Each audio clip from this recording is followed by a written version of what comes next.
tutti voi buona giornata, bentrovati a questo appuntamento con l'informazione in diretta di Telefriuli.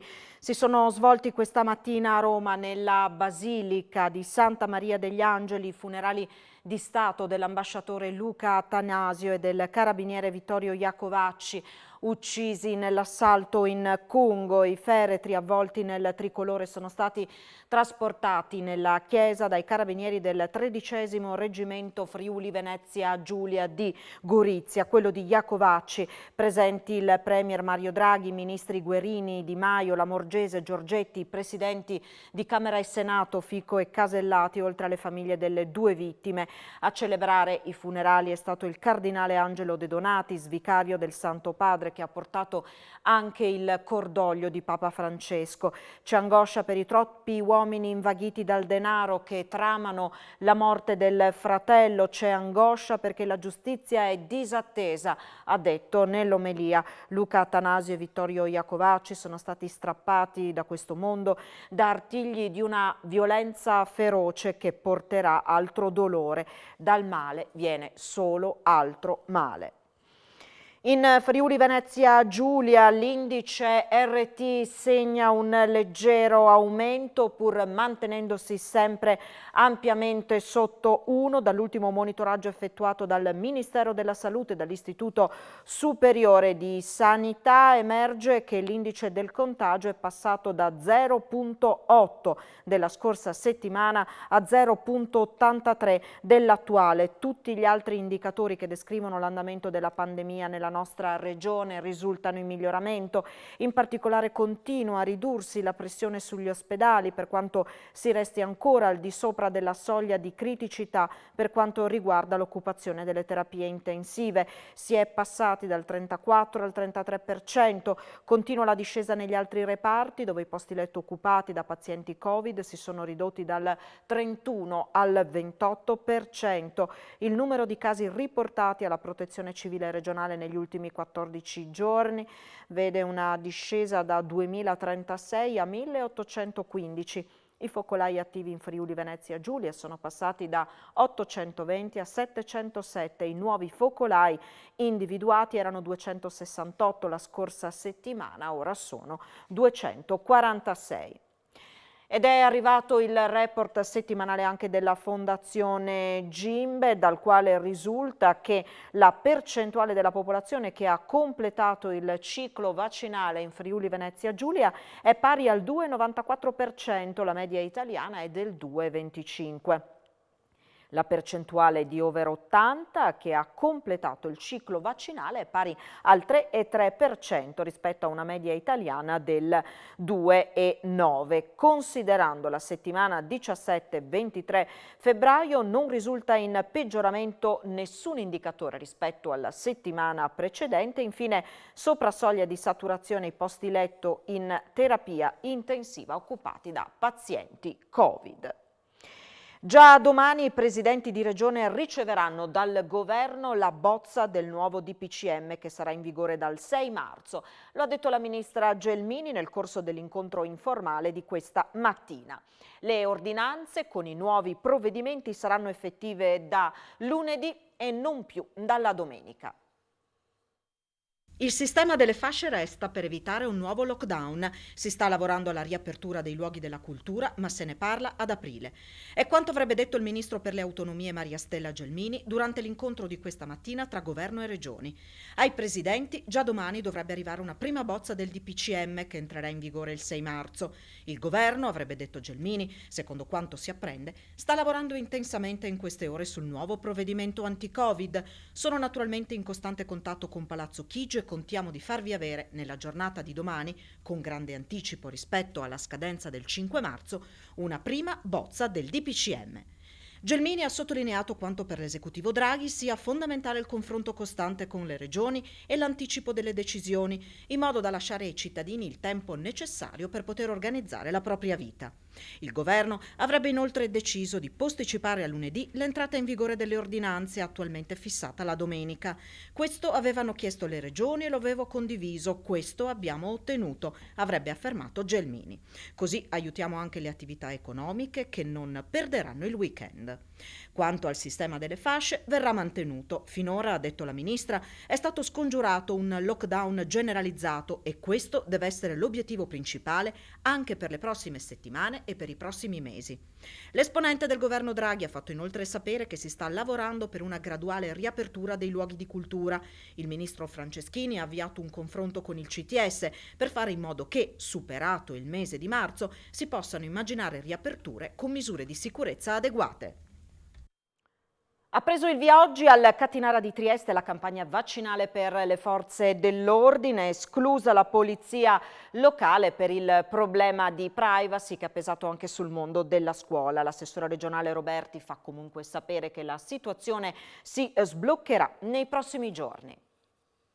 Si parte con le vaccinazioni, resta il nodo per quanto riguarda però la polizia locale. Sì, oggi è stata una bellissima giornata, come ho detto, arrivare, vedere quella fila costante, nutrita di agenti di polizia, di carabinieri, finanzieri, guardia costiera che aspettavano il turno per fare la vaccinazione è sicuramente un grandissimo segnale di speranza, anche perché quando parliamo di forze di polizia parliamo di quegli organismi che in prima linea ci stanno sempre, anche nel pieno della pandemia, e anzi devono tutelare la nostra sicurezza ma anche la nostra salute. Oggi purtroppo è mancata la polizia locale che per me era presente ed è mancata per quel problema legato alla privacy che si è verificato anche per quanto riguarda il mondo della scuola. Nei prossimi giorni comunque con altre modalità cominceranno quelle vaccinazioni per tutelare tutto quel settore. E oggi è l'ennesima dimostrazione di un rapporto proficuo che nasce nel passato, che si è consolidato nella pandemia, che ha prodotto effetti positivi anche per i riferimenti che i cittadini hanno ricevuto, con una voce unitaria tra Regione e uffici dello Stato, e che oggi, per quanto riguarda l'emergenza sanitaria, trova la Regione pronta a rispondere alla richiesta dello Stato e delle forze di polizia, e quindi mette a disposizione le strutture, i propri medici. Noi abbiamo messo 2 medici della Polizia di Stato e quindi insieme, questo è il mantra del nostro stare sul territorio, insieme lavoriamo per la sicurezza dei cittadini. La richiesta di vaccinazione c'è, il rischio è quello che non siano sufficienti i vaccini, quindi bisogna premere sull'acceleratore a tutto gas, sperando che ci sia un rifornimento, una benzina sufficiente per fare camminare la macchina, che altrimenti tutto questo trova un rallentamento e quindi un allungamento di quella che sarà l'andamento di questa pandemia, che non si ferma, sembra, proprio gli ultimi dati ci dicono che ritornano a crescere i contagi. Questo è il paese in cui la burocrazia vince anche sull'emergenza sanitaria, è insopportabile, l'ha detto il vicepresidente della regione Riccardo Riccardi a proposito della privacy che blocca le somministrazioni alla polizia locale. Intanto in Friuli Venezia Giulia è stata superata quota 100.000 cittadini cui è stata inoculata una dose di siero anti-Covid. Questo è il paese nel quale la burocrazia vince anche sull'emergenza, è una roba insopportabile e quindi proseguiamo avendo raggiunto un risultato importante, perché in Friuli Venezia Giulia oggi ci sono oltre 100.000 persone vaccinate. Io credo che sia un risultato importante che deve proseguire e potrà proseguire nella misura in cui avremo a disposizione maggiori dosi rispetto a quelle che sono programmate. Se non hai le dosi tu non riesci a fare quel lavoro che fino ad oggi siamo riusciti a fare bene e che oggettivamente ne stiamo vedendo l'efficacia sulla riduzione dei contagi di quelli che sono stati i primi destinatari del vaccino, che sono stati il personale sanitario e gli ospiti nelle case di riposo. Cioè, il dato è significativo. Ora dobbiamo stare attenti a quello che succede rispetto ad altre aree di fasce d'età sull'infezione.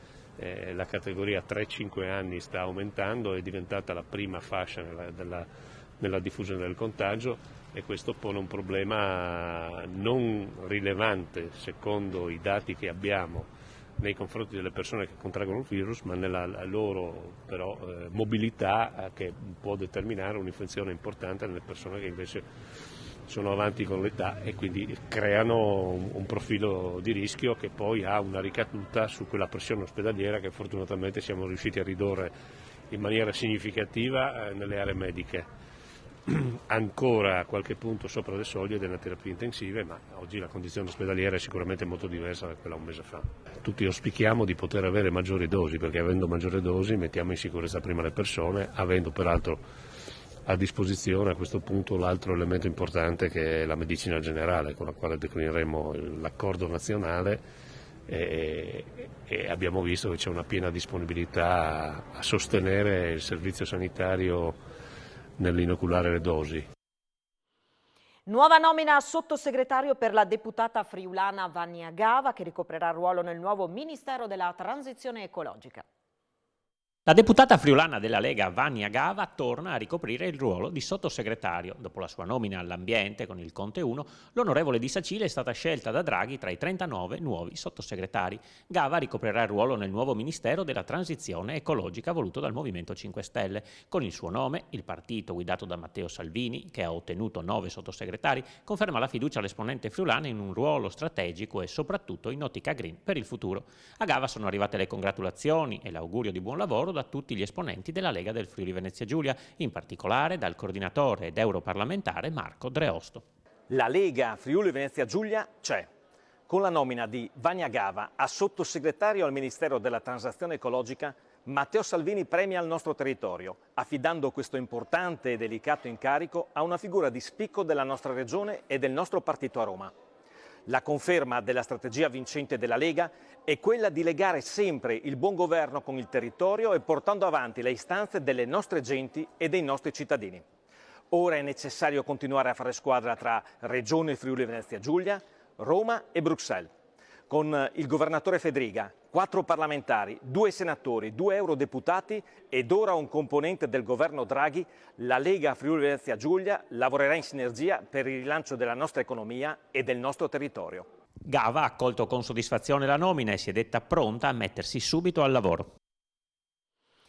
La cronaca, assalto fallito nella notte in un supermercato di Buttrio. La spaccata è stata tentata attorno alle 2:30 ai danni di un punto vendita Coop posizionato lungo la strada regionale 56 nel tratto che prende il nome di via Stringer.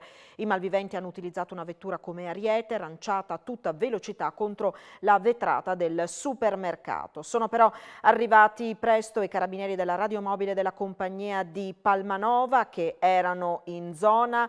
I ladri sono fuggiti, non è stato rubato contante, grazie al tempestivo intervento dei militari, solo pochi generi alimentari. Danni ingenti alla vetrata. L'antenna della discordia di Laipacco sarà spostata dopo 2 anni di petizioni e battaglie. Vediamo. L'antenna della discordia di Laipacco potrebbe essere spostata. Il comune di Udine si è impegnato in tal senso. Il grande palo di 26 metri, con le celle per servire la telefonia mobile TIM, nel 2018 è stato posizionato nel parcheggio della palestra comunale di via Mozambano. L'impianto è a norma e rispetta il regolamento per la telefonia mobile che la stessa amministrazione ha varato nel 2013. Fin da subito, però, ha sollevato le idee dei residenti che si sono riuniti in un comitato per chiederne la rimozione, considerando l'antenna impattante agli occhi al punto da ridurre anche il valore immobiliare degli edifici del borgo rurale.